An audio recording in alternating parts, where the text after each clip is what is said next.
the Bible with the cornbread kids.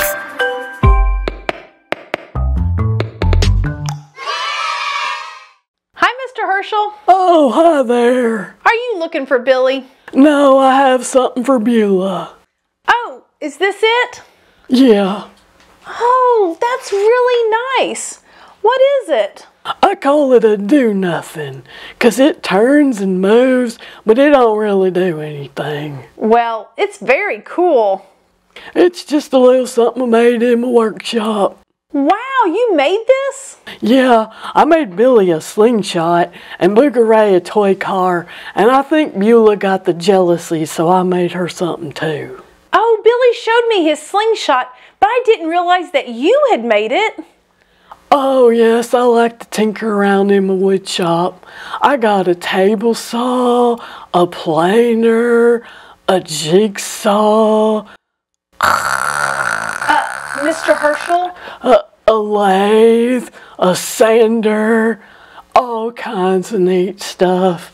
I get up at 3 o'clock every morning to get all my gardening and chores done so I can have time to do some woodworking. Goodness, that's very early. Our lesson for today includes a person who is also a craftsman.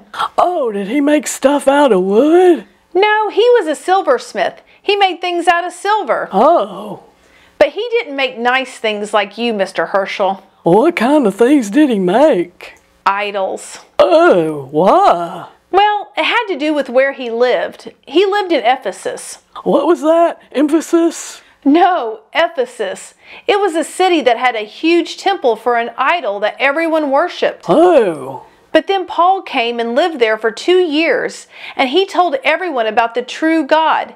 He told them how Jesus is the Son of God and that Jesus took their punishment for sin. oh, that's real nice. Many of the people in the city became believers in Jesus. Oh, good. Yes, it was great. But the silversmith I was telling you about was not happy. Oh, that's probably 'cause silver's so hard to work with. You gotta heat it up until it's all liquidy, and then you gotta pour it into a mold. Not mold like the fuzzy stuff that grows on old bread. Yes, a mold like a container that makes the silver into a shape. Right, you can make silver trays and silver jewelry and forks and Mr. Herschel? spoons and knives. You know, silverware. Yes, but the silversmith in Ephesus, whose name was Demetrius, didn't make useful items like those, though. He made shrines out of silver. Shines? Oh yeah, you gotta keep silver shined up.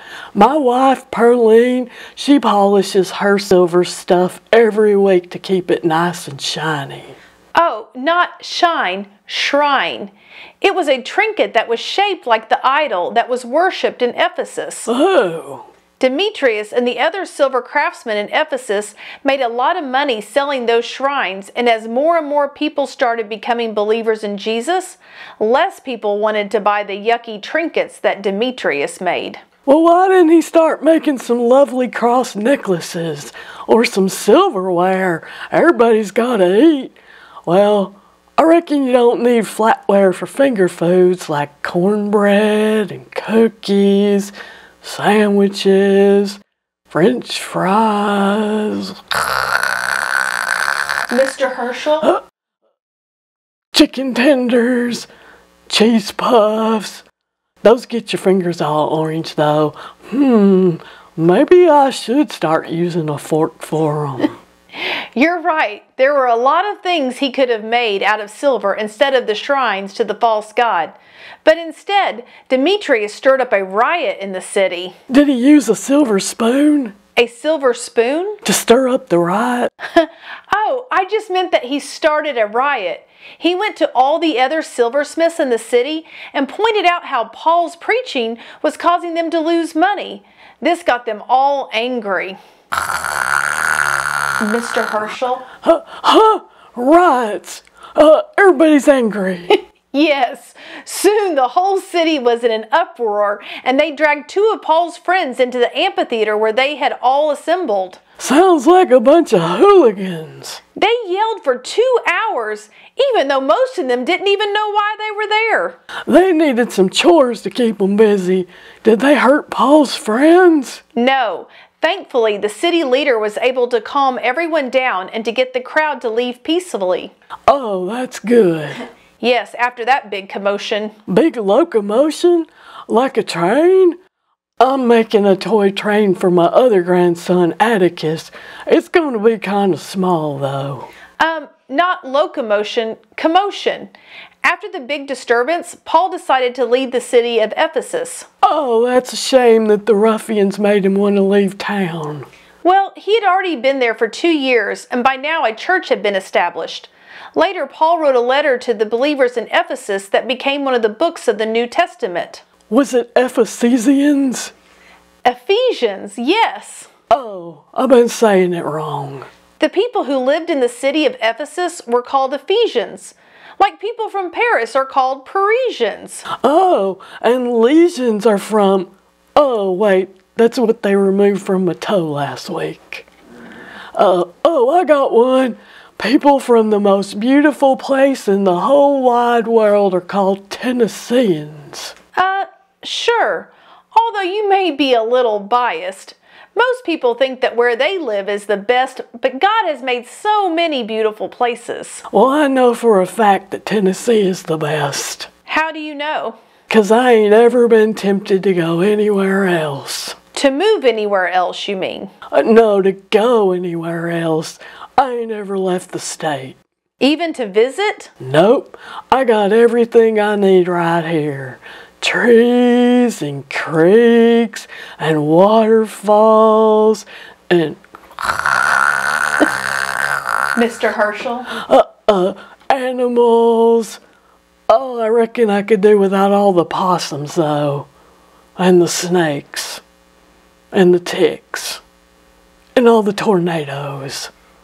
And the... Why don't we get back to Ephesus? Oh, right. The Ephesians. Yes. But I thought you said that feller Paul was fixing to leave there. Yes, he did. First, he stayed in Greece for 3 months. Oh, well, I guess it'd be good for your skin. I used to put some in my hair back when I had more of it. What? You just said he stayed in Greece for 3 months. Oh, I meant the country of Greece, where Greek people are from. Oh, all right. I like their salads. Next, Paul joined his traveling companions in Troas and stayed there a week. On his last day there, which was a Sunday, he and some of the other believers in Jesus had a meal together. Oh, my Pearline makes a big old meal every Sunday. Sundays are the best. Well, since Paul was leaving the next day, he preached to the people there for a long time. This brings up the part about Eutychus. Do I cuss? No, I don't. Oh, well, I did one time when I was a boy, but my mama washed my mouth out with some of her homemade lye soap. Oh, it was awful. I never did it again. No, Eutychus. It's the name of a young man who was there listening to Paul. Oh. As Paul continued to speak, Eutychus got more and more sleepy because it was midnight. Oh, I know exactly how it is. I've been known to doze off a time or two during a sermon. I sure don't mean to, but when you get up at 3 a.m., sometimes your eyelids get a little heavy. Well, unfortunately, Eutychus was sitting in the window, and when he fell asleep, he fell out of the window, which was 3 stories high.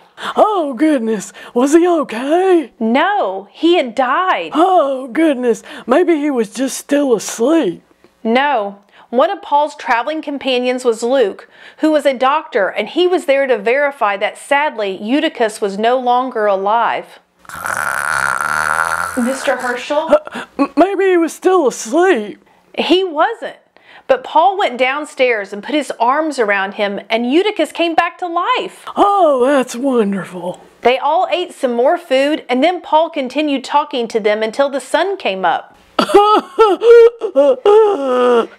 Oh, you think when people started falling asleep and falling out of windows, he'd let them all go get some rest? Yes, well, Paul was leaving them, so I'm sure everyone wanted to spend as much time as possible with him before he left. They were really thankful that the young man Eutychus was okay, though. Oh, yes, that sure would have put a damper on things. I hope Paul didn't have to drive since he'd been up all night. No, he was walking and then boarding a ship. Oh, good. Well, I certainly did enjoy hearing about Paul's travels. I reckon I better get to big church before they start. Would you give this to Beulah for me? Of course. Oh, thank you. Well, you better stay on with us, Mr. Herschel. Oh, you've been learning how to be a real Tennessean, Miss April. You better come on with me. Bye, Mr. Herschel. Bye now. You take care.